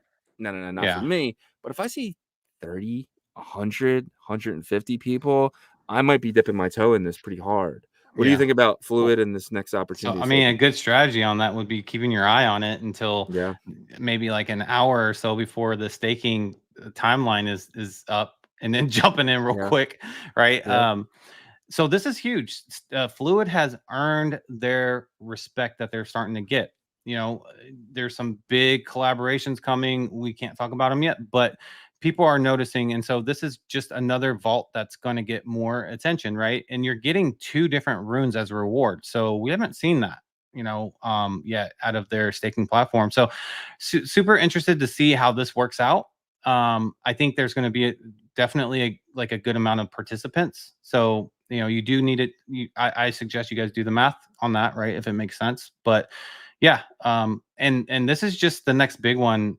Eventually, I expect their staking page to be, the UI is going to look different because they're going to have too many vaults. Yeah, for sure. Yeah, man, I'm excited for it. Well, I mean, too many vaults is not a bad thing. You go to next page. Yeah. Or maybe a search bar that says, "Hey, let me find." They'll figure it out to make Yeah. it, UI friendly, right? So. Yep. I haven't checked in a while. Is there any let's go to Ordinal's wallet, right? Because I don't think the marketplace for the tap stuff isn't really doing very well. I think all the volume right now is still on Ordinal's wallet or SatsX. SatsX is what Tapalytics uses. Yeah. So you want to look at TapX, and I'll kind of jump in over here for Ordinal's wallet. Ordinal's wallet, dude. I haven't been here in a while, but it actually looks really good. They actually upgraded it really well. But it looks like DMT seems to be the top traded volume thing over here. And Ghosty, what is Ghosty these days? Ghosty's around I want to say 31 cents. Good for Ghosty. I remember it got down to like 12 cents. Did it?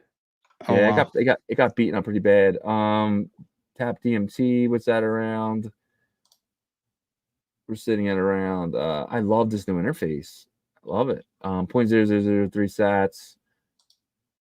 See, it does have pumps up, pumps down, but Gib, let's say with Gib's at now. I've looked at Gib in a while. Gib's probably the top meme coin. It's down a little bit, sitting at 4 cents. So you do see a lot of these kind of dropping with the price of tap. But I mean, there's something. There's going to be something that blows up here. Wow, dude, I love this interface. I'm the most bullish on Gib.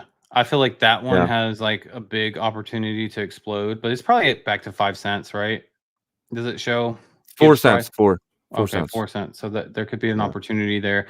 And that's the OG meme coin there. So I don't know. And SatsX, I'm looking at 24-hour volume, and there's just not much here. Yeah, 24-hour volume over here. Let me show it. It's well, you can go to up. Yeah, go up to the drop down. Where? It says volume down. Scroll, but no. Right over here. To the right, to the right. No. Right there. 24-hour volume. But is this the tap? DMT. Okay. So how it's 7 day. I still don't see. 24-hour. Okay. $53,000 in volume for DMT. Wow. They're owning the market. Yeah. Sora. What? Got $1,000 in volume. Tap owns this shit. Like there's nothing else really here. $640 for Bitmap. This is everything? This is everything, bro. I mean, you go down, look, it's BRC20s. Wow. So, wow. Good for Tap, dude. What is all those people going to do when the swap picks up? They're going to lose all their volume.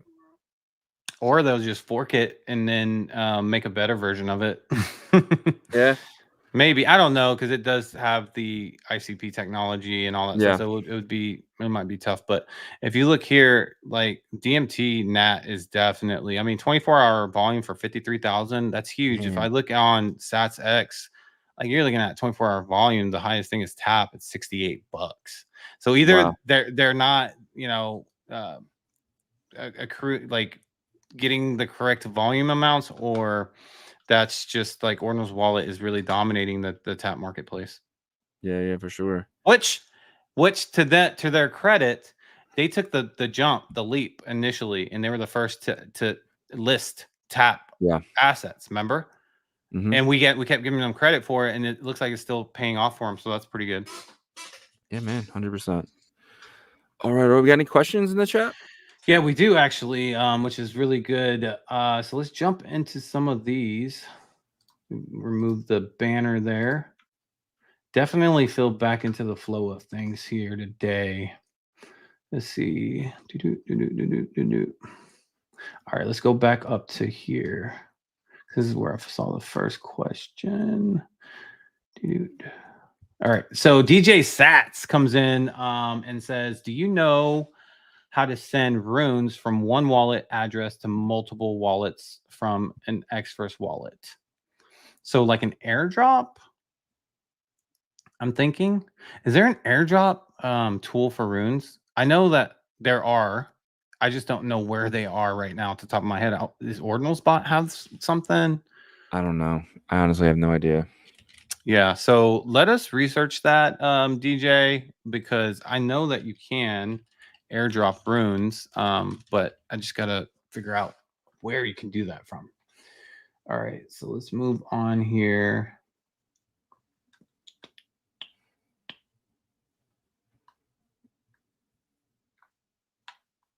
All right, here we go. Our daily atomicals question says, "Atomicals, what do you think about it?" Shizzy, you start so I can Garbage. kind of end it with something nice. Trash. Gone forever. So Atomicals came out first. They were runes. Casey copied it. They're both a copy of Colored Coins, which was developed by. So there's some vast differences, but the main like foundational things, like they both are stored in the they upper both turn. trade the same. It's just they're just a mining of like a mining with bit work and stuff. There's just some differences in that aspect. Why would I want to do that? I mean, they try to gamify it, and I mean they did, but it just didn't catch. I don't want to fuck up my computer mining shit. I just want to mint it. Yeah. So, but yeah, for me, I actually, it's funny that this question comes up because I mean it does come up frequently in our chat. But me and Shizzy are gonna have a bet because I think that Atomicals makes a comeback because they're gonna take advantage of the bull run hype. They're gonna just put something out. I don't know what it's gonna be or what it's gonna look like. Maybe like the AVM that they're talking about, and it might not be the best experience, but they're gonna try to take advantage of it. I think it happens before like in that period of like the April, like that spring run in 2025, but we'll see. Yeah, I don't think it happens ever. I think it's gone. Because it's okay for things to die off. Like we don't have to just be okay with it's okay for things to die. We're getting innovation, and that innovation from Atomicals. Atomicals needed to happen so we can have rooms, and it's okay for BRC20s and Atomicals and stuff to die off because we have things like tap and runes. Like it's okay. So yeah, but it's okay, but it's also okay for things to revive for specific when does reasons. Stuff revive? When does that happen? Dogecoin. Come on, bro. You're too easy. You're too easy. You're too easy today. You're talking about over a fucking. You need to practice. You need to practice. Dude, you're talking about over a 4-year span. Like, stop it. Dude, that's even the biggest comeback. That's even the biggest comeback. Dude, for Doge to come back like that. Look, every fucking ordinal died at that same point. No, fuck that. Hold on. No, because everything dies for 4 years of bear market.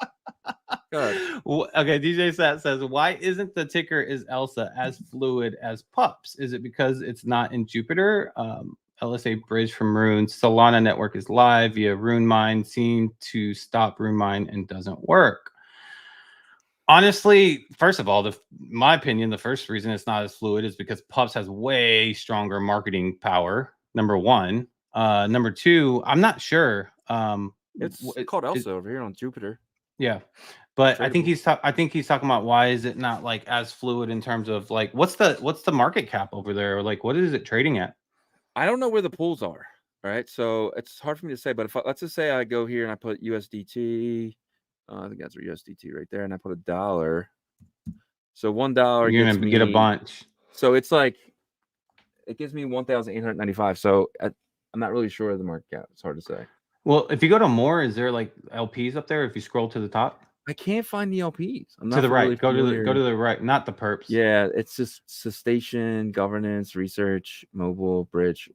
I don't see long and short. Like I just don't see it. Like I said, I'm not familiar with Jupiter, so gotcha. Yeah, it definitely doesn't have as strong of a community, right? So let's see. Kenta says y'all got Cypher Genesis bags. I had to block Satoshi AI from Twitter. He's just too annoying, bro. I am convinced that Butoshi is managing that account because I went back and forth with Satoshi AI for, I want to say, like 30 minutes of back and forth. And I felt like it was like him. That's why I kept doing it. Yeah. Because I was like, okay, is he going to favor this? Is he going to favor that? And so eventually I got him to stop. So I had the last word. Yeah. So real quick, Cypher Genesis. It's just a Butoshi creation. Butoshi failed pumping Wanko Manko. I mean, he was in supermarkets with dog costumes. Like it just didn't work. It's the Wanko Manko will never be a top meme coin on Bitcoin. But and now I think this is another failure. But I love Butoshi. I just think that he's not good at pumping coins. But I love Butoshi. But he's not good at pumping coins. He's not Leonidas. Well, I think Leonidas sucks at pumping coins too. that Go back to art. that was an operation, like a intelligence operation with dog, right? Like you have to come up with like a year's plan for that. I know.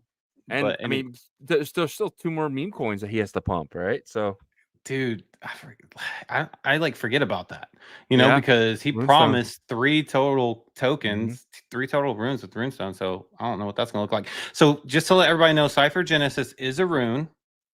Let me share my page here. Right here, Cypher Genesis, and it is at $1.5 million market cap, so not too bad. Yeah. But yeah, there's 2 buys pending right now. It's just that guy. How dead is Wanko Manko? It's gone. I don't think it ever comes back. Is it below $1 million? With the human vagina, dude. Like, well, it's still at 3.5 million. That's kind of crazy. Yeah, holders are holding. I mean, because it was early, and this is the first rune that was connected to him, right, Casey? Yeah, because he wrote the thing, and then Butoshi. I think it was Butoshi. There's so much craziness that's connected to him in terms of it's just wild. Anyways, yeah. So both of us have no Cypher Genesis bags, but hey, you never know, man. We're going to a bull market, so I mean, that we both won't get into it, but like somebody might. 2 people are right now. Yeah. What else we got here? And guys, we could be wrong. It's just our opinions. You know what I mean? Exactly. So if you guys are comfortable holding that stuff, go ahead, do your best. Yeah, you guys can probably out trade us. So let's see. DJ Sat says again, I heard that Spooky solves the indexer problem to some extent and makes it easier to swap BRC20s. Is that correct? Well, I mean, it's centralized. Yeah, in a centralized manner, of course, it's easier. Spooky though. Well, spooky. I know, but like, is it spooky? Like, how can a tap token unless he's talking about spooky? So he's just calling ghosty spooky. That's just change the words out, and that's his question. Well, they're supposed to have new platforms with spooky too. Yeah, a perp dex too. Right? The perp dex. So maybe they have some sort of like trustless. We're gonna see the word trustless bridge with the Bitcoin ecosystem so much in the next 3 to 6 months, guys. So be ready for that.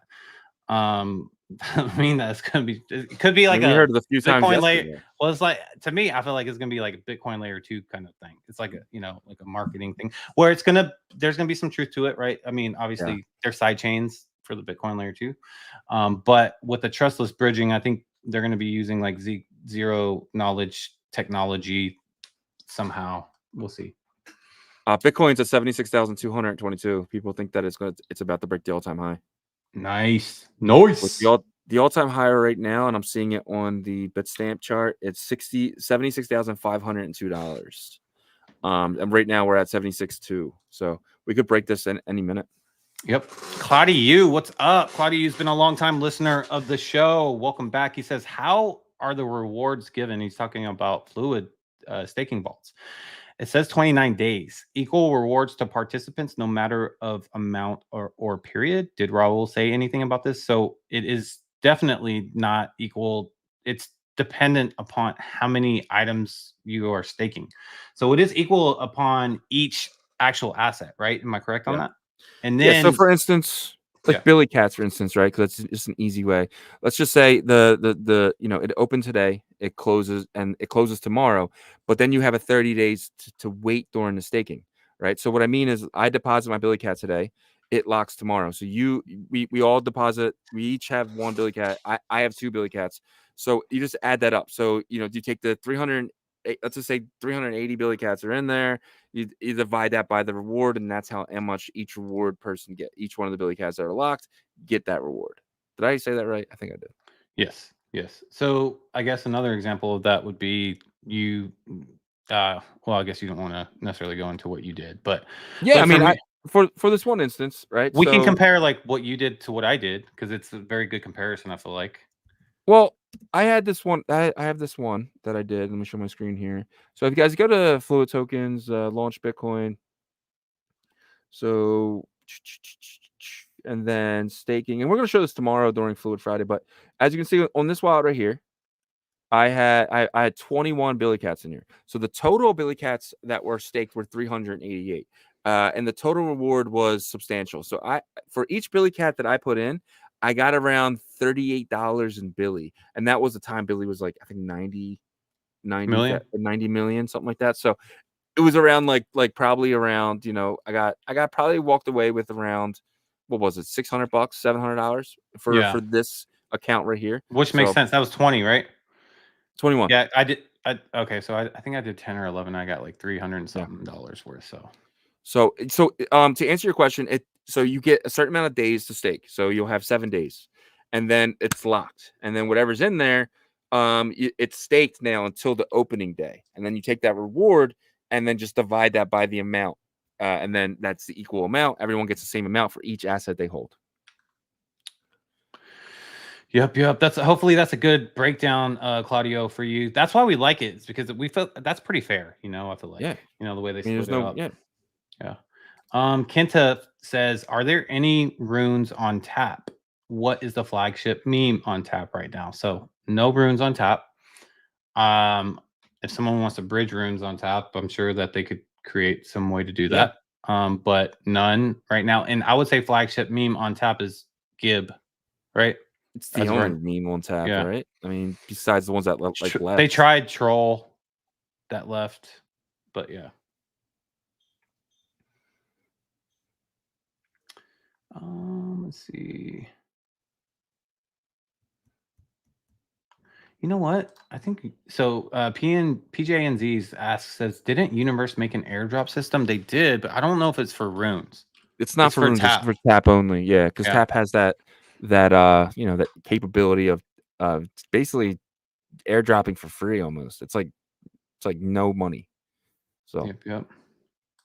All right, Nighthawk UXL, what's up, brother? This is one of our favorite members. Whoa, no favorites, isn't that? Yeah, you're all our favorites. No, I'm just kidding. But I mean, we definitely love all of y'all. As he says, easiest way for average Joe to get fractal. You know what? Now I think about it, it's not necessarily the easiest.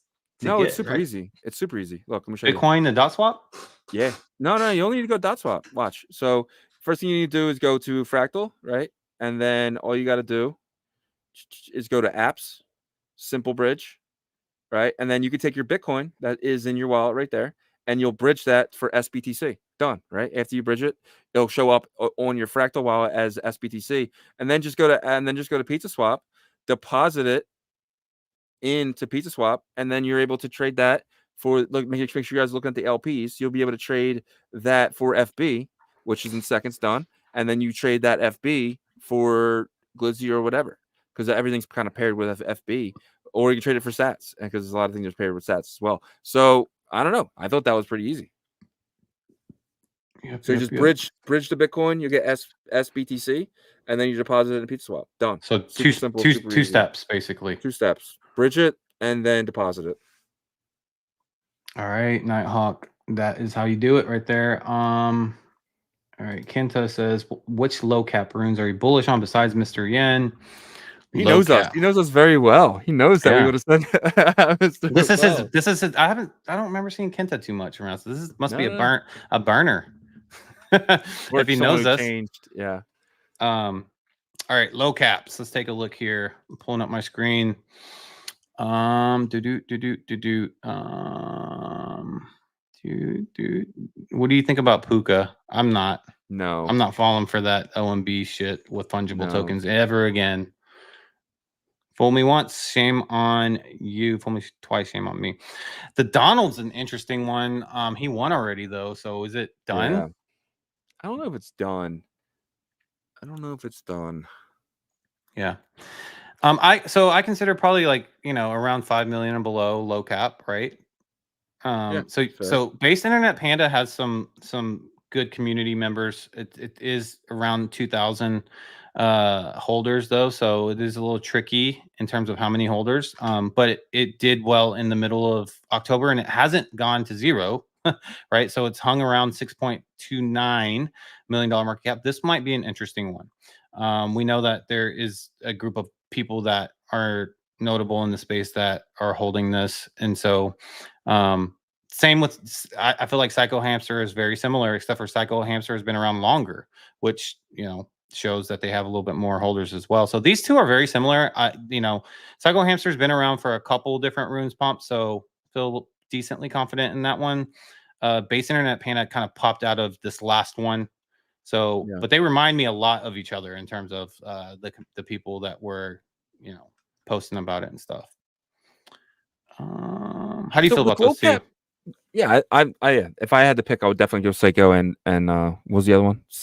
Base Internet Panda. Base Internet Panda. Yeah, they're definitely too worth it in my opinion. But my problem with runes is like with BRC20s, we eventually stopped having new ones because they just ran out of tickers. Then we got some weird ones like QQ, SS, and just stuff like that. With runes, I mean, it's you're gonna have hundreds and hundreds of meme coins. Different you have to remember words. too. This month we get the 11 characters. So right now we're at 13, so we get 12. So it'll be 12 characters starting. So what's the next one? You're gonna have hundreds and hundreds and hundreds of meme coins, guys, and there's gonna be new ones. So I just don't know. I know the top runes definitely survive, but like I just feel like there's gonna be 17 more that are coming, like probably in the next month or so. Yeah. Well, we'll see. I mean, a lot of this is experimental still, like, you know, going into, but it's like the perfect time to be experimental. Going into a bull market, dude. Yeah. Come on, man. Are you kidding me? But this is good. I'm sorry. I was gonna say that's like the best time to be on the risk curve is whenever go ahead. This is why I like Glizzy, because it's like there's new runes popping every day. It's but, like you know, it's made its position over there, is what you're saying. It's number one, right? So, and it's low cap. So for me, if I was investing in runes right now, I would probably go $1 Billion Cat. I would probably go Gizmo. I know they're going to be around in a year. So like these internet-based panda and stuff, they're hard to get into just because I know there's going to be 17 new runes by the end of the month. Yeah. How do you feel about this one? This one's interesting. Obviously, 20% pre-mine is scary. Yeah. But it's at a 45 cent, but it has 16,000 holders still. That's interesting. Do you think this one, it's a number 6 rune too? That's interesting too. Yeah. So also another thing too is like the closer we get to like 3, let's say we get down to 4 characters, will these long ones, what will these be like? You know what I mean? It's so crazy because like there's like so much history that's gonna come from this just past year and a half of what we've experienced in this Bitcoin Renaissance period, right? And I think this goes into the history books, man. And for you guys that have been around that long, you guys are part of it too. And you got to experience it. You're going to be able to tell someone like in 5 years, 10 years, hey, I was there whenever like BRC20s were minting. Do you guys remember that? Like went crazy. Yeah. So usually when you're saying that, you made a shit ton of money at some point, right? You know, So real quick though, too, is like you're someone who's confident in OpCat, right? Get on Bitcoin. But I don't think it changes the world like for it. I think it changes a lot of things in terms of you know, making things like computation is big. Like so you can actually have a trustless bridge with it, you know, so you can actually have trustless bridging with OpCat on Bitcoin. But AMMs and stuff like that, like that's gonna need more opcodes. The way the Cat 20s run is just a better way. You know, like runes were a better way than BRC20s. OpCat tokens are going to be better than runes. So it's like we're kind of like gradually going up the steps of better protocol. And right now, this is the best token protocol on Bitcoin. The best we can do. Do you know what this reminds me of? And I wasn't super deep in 2013, but that's when I first got into Bitcoin. But when I first bought Bitcoin in 2013, I think I bought like 0.3 because I was just got my first job and my friend told me about Bitcoin, right? And I think 0.3 at the time in 2013, it was like a bull run. So it got to like $800. It was at $800 for 1 Bitcoin at that time. I got 0.3. But then I was sitting there and I was, you know, dumb and young, and I was like, do something. do something, 0.3 Bitcoin. And I was like, it's not going anywhere. I was like, I want to sell my Bitcoin. It was on Coinbase back then. So I sold it into all these other coins that I was like, okay, so maybe some of these other coins will be the next Bitcoin. Yeah. Well, obviously I didn't know. I didn't do my research. I just kind of picked some cheap ones. I got like Feather Coin and stuff like that. But at that time, like you couldn't do anything with those coins except for buy them on Coinbase. Like there was no like chains or anything at that point. They were developing those. Like Litecoin eventually came out and stuff came out of those, right? And so I feel like that's kind of where we are with like the Bitcoin fungible layer 1 tokens. And some of these are going to go on to do amazing things. Like for example, like Merle was a BRC20 and it's done something amazing. Well, I'm just saying that. I know, but it goes back to the whole Tether story, right? Like the people that know their history, like Jake Gallen, he taught us that Tether launched USDT Tether launched on the Omni layer on Bitcoin back in 2014. There was no use for it here, and it made its journey around. But that to me is a very similar story to Merle, because Merle was birthed here, BRC20, and then like it did its thing. No matter if you want to say it wasn't traded in a BRC20 format or whatever, the BRC20 existed before the ERC20. Just like Tether, just like zero volume. It's zero volume. Tether, Bitcoin Tether was zero volume when it launched. Yeah, but I would never say Tether is a Bitcoin coin. But there's a history of it. And would you like think that Tether would be $1 billion company, like a huge multi-billion-dollar company? No, I would have said there's going to be a stablecoin company that is multi-billion-dollar company. Back when Tether was born, there's going to be one eventually. Yeah. So I think it launched in 2014 or 15 or something. So before Ethereum existed, right? And so my whole point that I'm trying to make is that there's going to be stuff like that, out of this. I believe it's not going to be exactly the same situation, but just like you're saying, BRC20s convert to runes. You're going to see runes convert to this OpCat token. I mean, you're definitely going to see that 100%. But I think there's always going to be a better standard because we're going to get more and more opcodes, and that's going to enable. But that's good. Progression is good. That's what people don't understand. Like when I'm coming at stuff like Bitmap and stuff like that. Like Bitmap was the beginning, but what is it? DMT is the second coming to that, and it's okay. We're evolving, guys. We're evolving, right? So it's okay for BRC20s to kind of go away for runes, which is the top standard, and it'll be okay for runes to go away when these cat tokens or OpCat tokens eventually down the line are going to be running on Bitcoin. And it's a part of the process, and we should just enjoy the journey and try to make as much Bitcoin as we possibly can. Yep, I agree. Okay, so Uncommon Goods was a comment in here. I agree.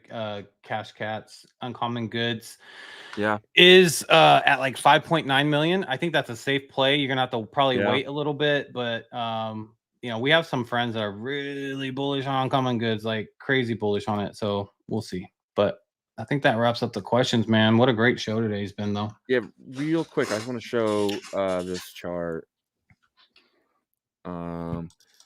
So we got the man, the myth, the legend of Bitcoin, the king, sitting at 76,400. We're about to break an all-time high. We are 0.002%, 0.001% away from an all-time high. What do you think? Let's see. I'm looking at the chart right now. Let me see. Feel free to show your chart. Yeah. So this is data. Let me show my chart real quick. So this is data on the hour chart that's going back to. There's no. There is. There's resistance. There's resistance there, but this goes back to Monday. So let's kind of squeeze it in a little bit more local. So let's say Wednesday, 10 a.m. Wednesday. So let's see what the resistance is from this data set. So the resistance is where we are. So we're looking at all the sells and buys from Wednesday at 10 a.m. up until now on the hour chart. And it looks like we have heavy resistance here. So 130 sells to 74 buys. But again, if people, want to make this bullish, they can do it really quick. And I've seen it flip really fast. But you can also see right before this level, we're seeing a 277. Let me squeeze in even more. We're $50 away from an all-time high. Okay, so this is going from, this is definitely way more local. So Thursday, so this morning, 6 a.m., we're even in, so we're about even right now. So this is more, okay, there you go. Resistance just built up. So there's definitely triggers right here at 76.5. Yeah. That's coming in. So we're seeing resistance build up here pretty quickly. We're So dropping here, yeah, there's triggers here at like 76.5. So but the support is definitely here in the level right below it. So you're seeing support at like 76.4, kind of bounce. So this is ping ponging right now. So there's a war happening right between 76.4 and 76.5. So if this can hold right here, the support can hold right here, and until the buys can start to build up at the 76.5 level, then we can blow past it. If not, and it seems like it's going the other direction, it seems like we're not going to be able to get past that 76.5. Not right now, at least. Yeah. So maybe here in the next hour or so that could change. But as of right now, we're still holding here though at 76.4. We're still holding the support, but that 76.5 is where the triggers are definitely. But I like this wick. This wick formed right here at 76.5. This is good. A lot of really good traders, they play wick history, and they believe that we revisit those wick price points in short-term futures, right? So short-term time frames. So I don't know. We'll have to kind of see. You can see also resistance built back up here at 76.4. Now it's taken over a little bit. So we probably need to see a little bit pendulum swinging here, and we'll see if we can build that support back up in these two. Right, we're good right here though. 76.3 at least for now, but I don't know. We're starting to. I don't want to show no more because I know it's a doubt only. I think it's really cool to kind of show the VRVP is really cool because you can see it live, kind of like what's happening there, right? But yeah, we definitely aren't too far from new all-time high. So just hang tight, guys. I promise, and then we're gonna start to see it overflow into the Bitcoin ecosystem. But amazing show, partner. It was good today to get back to arguing with you and winning those arguments. Let's go. But 281 people in here hanging out with us. We appreciate each and every one of you guys. And if you wouldn't mind, there's gonna be really cool markets that come up on BetBTC. We have one that we requested that's gonna be really fun. We're gonna talk about that one later, probably tomorrow's show. But check out BetBTC, guys, the predictions market for the Bitcoin ecosystem.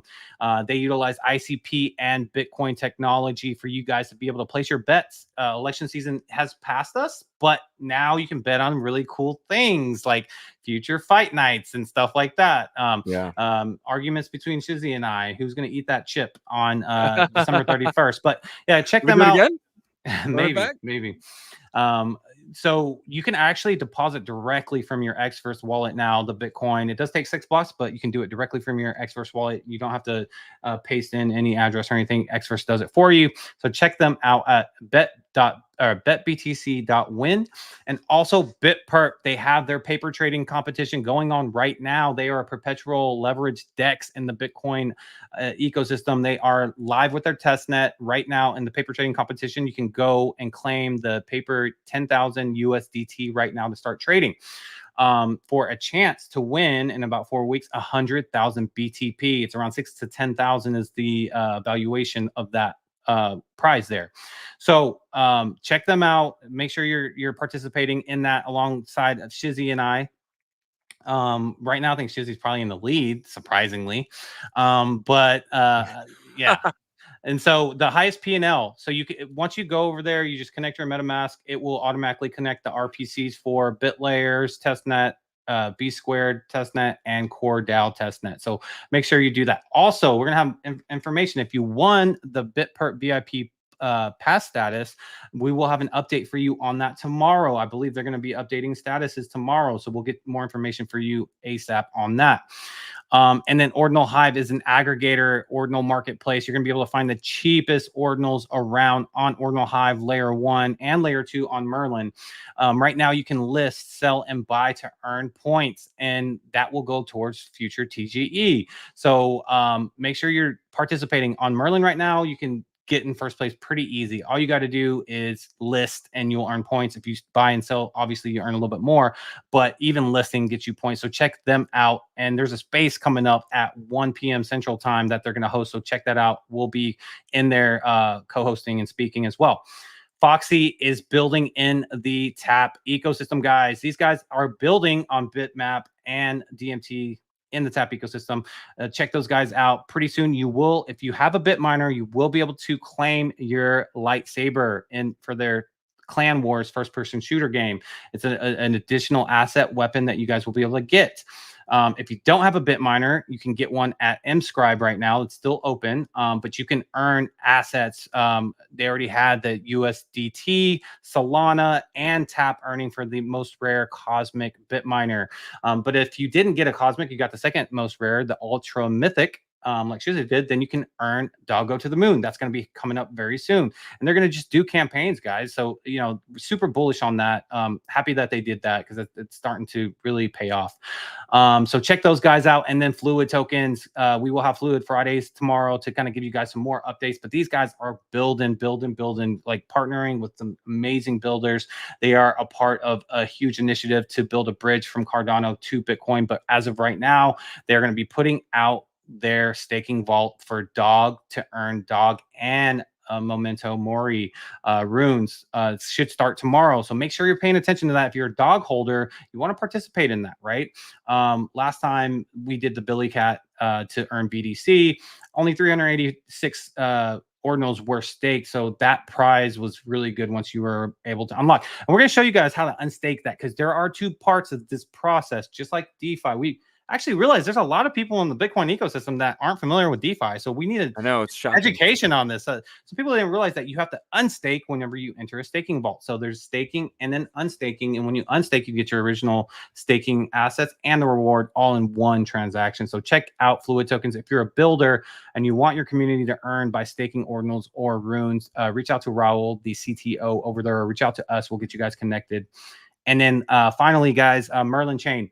Look, if you are a layer 1 builder and you want to scale your protocol to make it more flexible, to also be on Bitcoin layer 2, Merlin Chain is the place. They have amazing builder grants, Emblem Vault, Ordinal Hive, huge brands in the Bitcoin ecosystem that have earned these grants, guys. So if you are interested, right now is perfect time. They have amazing builder support, so they'll get you connected with the Particle tech team and all that good stuff.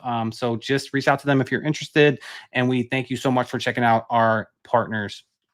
Yep. And if you guys wouldn't mind checking out ordinalrevolution.com, we have some of the best articles dating all the way back to last year. If you know someone just entering the space, send them our website. We really feel like you can get them started and get them caught up very quickly. If you guys need a VPN, everybody should have a VPN, guys. Do not be going to these websites without a VPN. They can get your IP and then eventually get your address. It's not okay. Security is a right. Security is privacy. You're allowed to have privacy, especially here in the US. So get a NordVPN today. And if you guys are going to Bitcoin Nashville, we have the tickets here, guys. Do not wait for next year. Get your tickets early as possible. Just so you guys know, last year the whale pass was 3,000.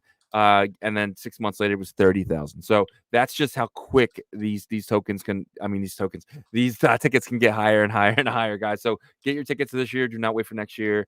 And you guys need some merch. We have some of the best merch in crypto. So just click our store thing here, and that'll take you down to our merch. This is all done through a third party. We do not see your name. We do not see your address. We see none of that. But you guys can get these amazing logos. And if you do want us to add something, just let us know. We can pretty much add anything for you guys to come here and get. We really appreciate you guys. And guys, remember, we are live Monday to Friday, 11 a.m. Eastern, 10 a.m. Central, 8 p.m. Pacific, and 4 p.m. UTC. Check us out all week, guys. We can't wait for tomorrow. We'll see you then. Peace. Can't find the banner. Got it. We OG. Oh no, G.